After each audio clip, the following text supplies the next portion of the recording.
Vamos a hablar ahora de un delito aberrante que tiene que ver con el abuso sexual a menores, un delito que en la mayoría de los casos queda impune. Lo cierto es que la novedad es que se publicó una guía de orientación para, bueno, ahora Liliana Hendel nos va a contar exactamente para qué. Liliana, buenas noches, feliz día. Feliz día, ¿cómo están? Pablo, Ceci, aquí les muestro, les presento oficial y públicamente, no sé si ahí, perfecto, abuso sexual en la infancia, como vos muy bien decías, un delito aberrante. Esta es una guía para Ciudad de Buenos Aires y para Provincia de Buenos Aires, así que nuestro primer consejo es que en el resto del país imiten esta buena posibilidad que implica que cierto delito invisibilizado hace que la sociedad crea que esto no existe, que es un invento de los niños y de las niñas, pero en realidad esto es mucho más grave de lo que parece. Vamos a ver algunos datos que tenemos, de los que disponemos, de los cuales por supuesto nos informa esta guía. Abuso sexual infantil, 1 de cada 10 niños, niñas ha sido víctima de violencia. Este es un dato que nos da UNICEF. Presten atención, les pido por favor a esta cifra. En Argentina, 1 de cada 5 niños, niñas son abusadas por un familiar directo. 1 de cada 5 niños, niñas son abusados por un familiar directo, mayoritariamente un varón. Sí, esto es terrible. Se denuncian solo el 10% de los casos y ahora vamos a comentar un poquito por qué. Esto es un dato que nos da el Cuerpo Médico Forense de la Corte Suprema de Justicia y yo les pido por favor que presten atención a esto. De 100 abusos solo se condena 1. Terrible. Es realmente terrible.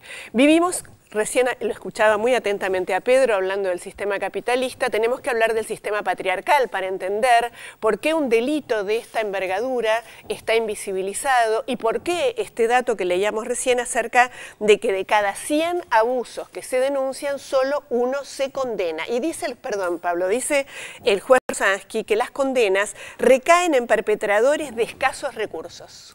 Claro, hay que aclarar que, como decías vos, Liliana, y veíamos estos números que realmente estremecen, estos 100 casos, estas 100 causas, llegan a la justicia, ¿eh? No es que no llegan, pero de estos 100 casos, 100 causas, un tribunal solo atiende a 1 o es condenado a alguien. Es condenado a 1. Es increíble. En general, a no es que no alguien llegan a la justicia de estos 100 casos, claro. Lo cual es muy importante que esto aclaremos, no es un delito de clases bajas, es un delito de clases medias, de clases altas, de clases bajas, de clases altísimas, y hay muchas películas en relación a esto. No tiene que ver con la droga, no tiene que ver con el alcohol, tiene que ver con el sistema patriarcal que ha hecho del cuerpo de las niñas un objeto que algunos varones consideran, con la complicidad de otros varones y de la justicia que los acompaña, que pueden simplemente hacer uso, como ellos dicen, de este cuerpo. En algunas provincias este problema es muchísimo más grave y está mucho más naturalizado. ¿Por qué muchos adultos se niegan a creerle a los chicos? Bueno, este es un dato muy importante. Tenemos una justicia y algunos profesionales que dicen con una absoluta liviandad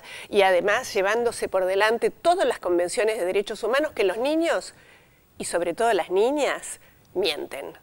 Ahora, una de las cosas que aporta esta guía y muchos de los profesionales que trabajan es, por un lado, una definición de conceptos, mitos y realidades. Y por otro lado, cuáles son los datos reales y concretos que hay que tener en consideración cuando un niño o una niña cuentan, Ceci, que está pasándole esto. Eso, aquí hay que estar atentos. Un dato que a mí me parece muy importante es 62% de los niños nunca contaron qué era lo que les estaba pasando. Ustedes seguramente deben recordar grupos de muchachos que ya grandes cuentan que cuando eran jóvenes les había pasado esto. Así es. Muchas veces en colegios religiosos, debemos decirlos también, ¿no? El 22% que sí se animó a contar, ¿saben qué pasó? No les creyeron. No les creyeron. No recibieron ayuda o la ayuda que recibieron no fue adecuada. Cuando los niños cuentan, cuando las niñas cuentan, lo primero que hay que hacer es creerles, acompañarlas, prestar atención a ciertos cambios de conducta, prestar atención a ciertos cambios en la corporalidad, prestar atención a cierto rechazo físico que pueden de pronto mostrar con aquella persona, con aquel varón al que hasta hace muy poco tiempo querían, amaban y con quien querían estar. ¿Saben por qué? Porque esto en general lo hace un varón que está muy cerca de la familia. Alguien que se aprovecha del vínculo amoroso. Esto no es una cosa que irrumpe en la vida familiar. Los perpetradores lo preparan el vínculo con la niña, se van acercando de a poco y después lo que hacen es amenazar. Amenazar con que van a contar, amenazar con que no les van a creer, y esto lamentablemente es cierto, amenazar con que algo le va a suceder a su gente querida, a su mamá, a su tía, a su papá o a su hermanita. Quiere decir que esta guía que produce FEIM, con el apoyo de Canadá, viene a alertarnos sobre un hecho dramático, un delito que queda absolutamente impune detrás de una situación donde incluso he llegado a escuchar a alguien que decía, y bueno, la nena me sedujo. ¿Qué iba a hacer claro, yo? terrible. Y vos imaginate que para los chicos, los que los deben amparar, que son los adultos, son los que abusan de ellos, es el colmo del desamparo. Es el colmo del desamparo. Decime una cosa, quiero hacer una línea respecto a la Cámara Gesell a propósito del caso de Carlina, de la niña que se escapó de su casa, porque según surge de la Cámara Gesell, la castigaban en la casa. ¿Esta es una manera que te parece...? Sí, la Cámara Gesell sin ninguna duda es un elemento del cual disponen jueces, juezas y todo el equipo de psicólogos y psicólogas que pueden trabajar, sobre todo para no revictimizar a aquellos niños y niñas y que no vuelvan a declarar y otra vez a declarar y otra vez a declarar, que era lo que pasaba antes.